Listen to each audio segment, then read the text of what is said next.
Hey guys, Roger Burnley, vocal coach here. I have been a coach for over 30 years, but I'm going to give you some information that's really going to help you in this video.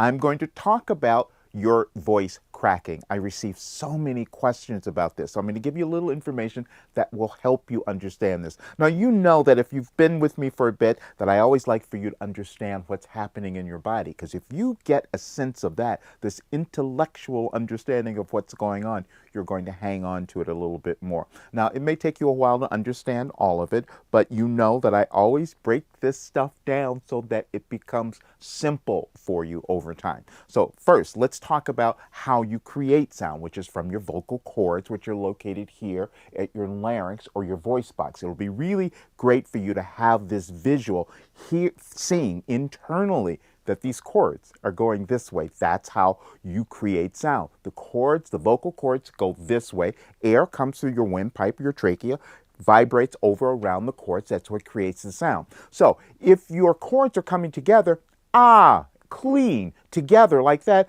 there's no breaking apart. But as you move through your range, and I like for you to think of your range, that means your lowest notes that you could hit to your highest notes that you could hit. So what you're doing is you're always traveling from one part of your voice into another.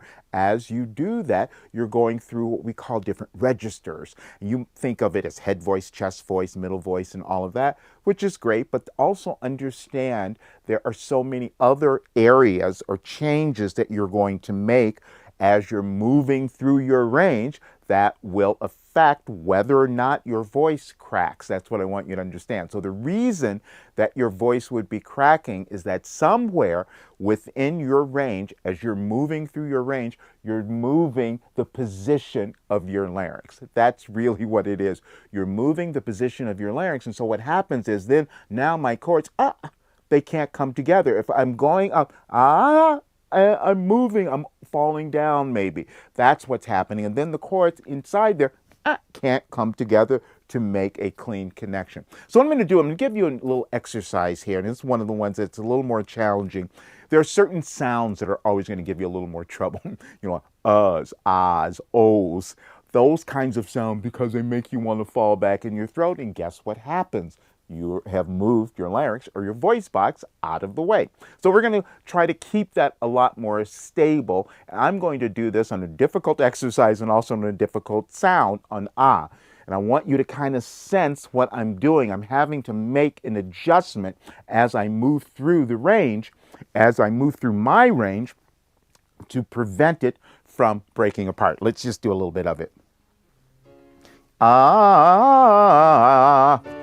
Ah, ah, ah, ah, ah. Now for me, right here, I would tend to want to open, especially on this sound, so it would fall back and then my voice would crack. So what I've learned to do is to close a little bit. Ah, ah, ah, ah. See how that got that note under there? Ah, ah. If I close a little bit, ah, and bring the note down, ah, ah. I close, and I don't allow the space to bring it back and cause the voice to break apart. There'll be so many little different adjustments that you'll start to make. But let me tell you this. You will go through these things doing these adjustments, but over time they will become natural. So don't worry if in the beginning you're having to figure all this out and go through it over and over again. But what will happen is you'll be developing new habits that are going to get you to having a really great voice. So, okay, have fun with this one. And listen, subscribe to the channel, share it with your friends, make comments. I love seeing those, and I'll see you on the next video.